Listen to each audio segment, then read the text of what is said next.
Hello everyone. आज के class में हम लोग डिस्कस करने वाले हैं रिंग थ्योरी का एक स्पेशल टॉपिक जिसे हम लोग रिंग होमोमॉर्फिज्म के नाम से जानते हैं।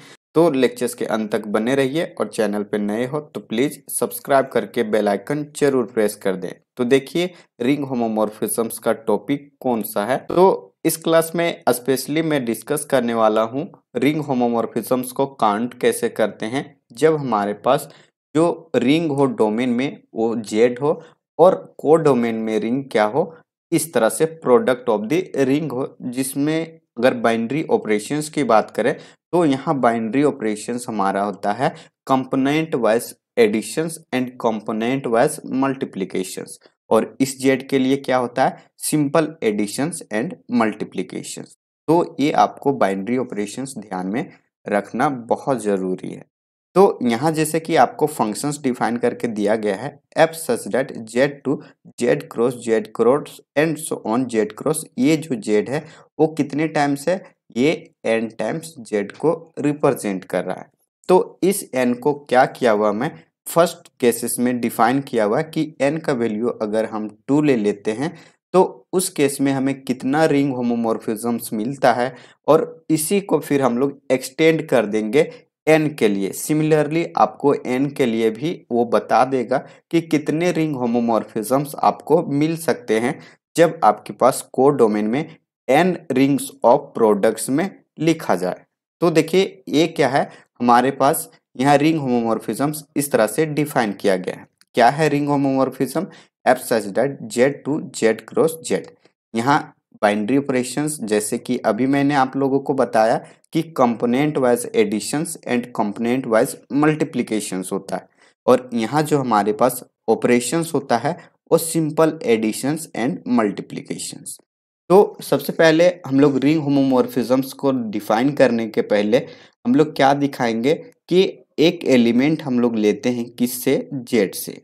तो लेट कर लेते हैं, यहाँ लेट हम लोग के लेते हैं, वो कहाँ से बिलोंग्स कर रहा है, जेड से।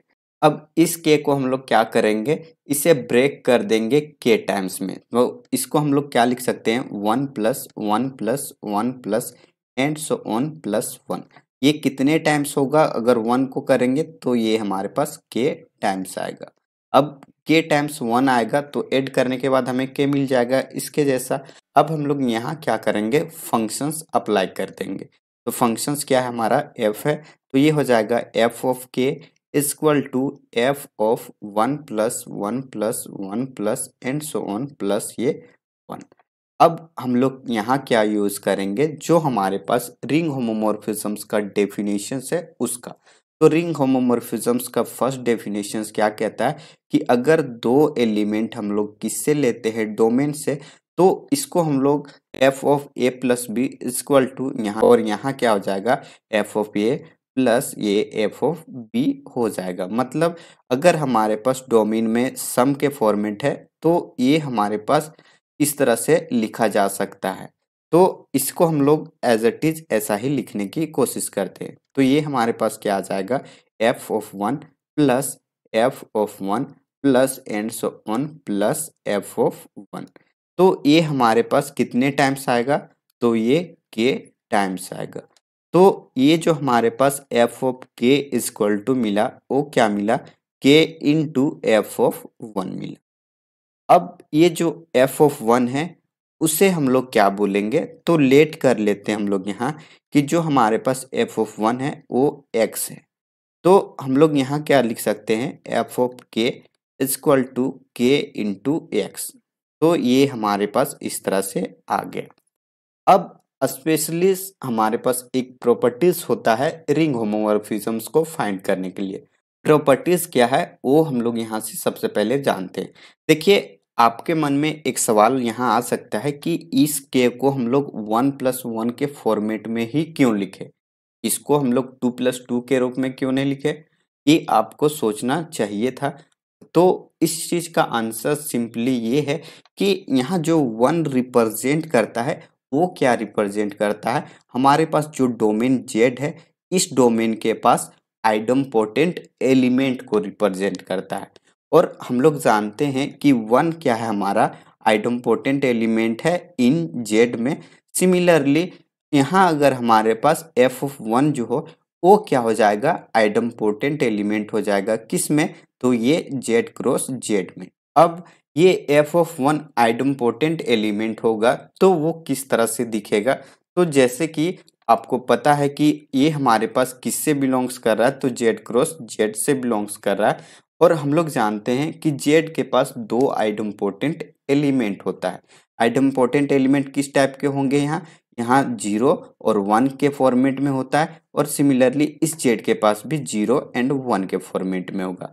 अब इससे अगर हम लोग कॉम्बिनेशंस फॉर्म करना चाहें तो वो किस तरह से आएगा, तो ये 0,0 आएगा, और सिमिलरली ये 0,1, और यहाँ क्या आएगा 1,0, और ये क्या हो जाएगा 1,1।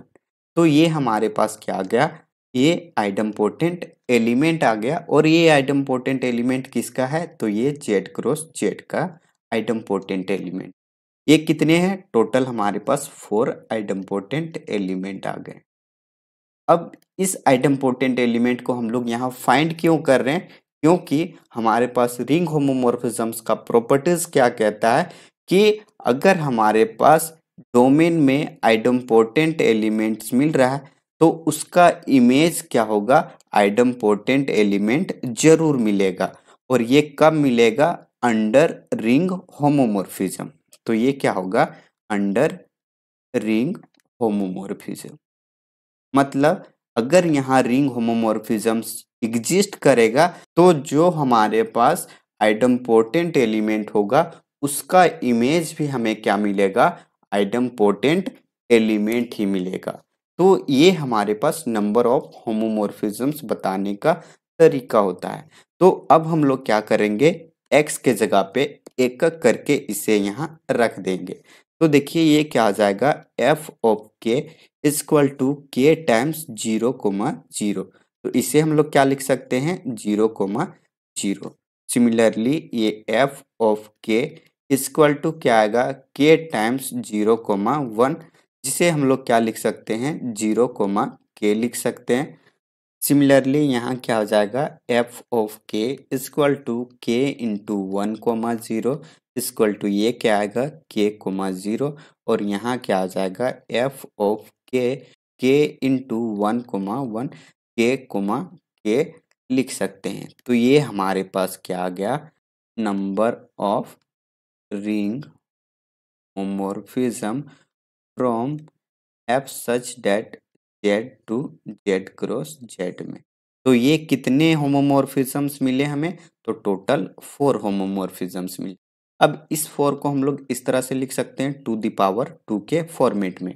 अब ये टू द पावर 2 के फॉर्मेट में क्यों लिखे, तो हम लोग इसे इस तरह से इसलिए लिखे क्योंकि जो हमारे पास कोर डोमेन है इसमें हमारे पास 2 जेड अवेलेबल है, मतलब जेड क्रॉस जेड के फॉर्मेट में अवेलेबल है। और अभी इसको अगर हम लोग जनरलाइज करना चाहें तो ये हमारे पास जैसे कि हेडिंग हमारा है कि जेड क्रॉस ये n टाइम्स तक है। तो इसे अगर जनरलाइज करें तो टोटल नंबर ऑफ होमोमॉर्फिज्म इस केस में हमें कितना मिलेगा, तो टू द पावर n होमोमॉर्फिज्म्स यहाँ एग्जिस्ट कर जाएगा इस केस में।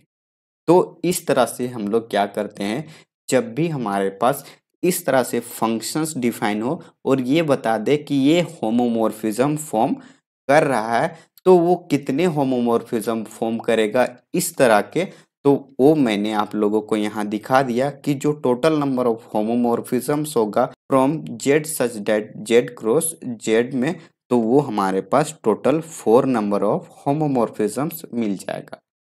तो आई होप आपको समझ में आ गया होगा कि कैसे हम लोग इसका होमोमॉर्फिज्म्स फाइंड करते हैं।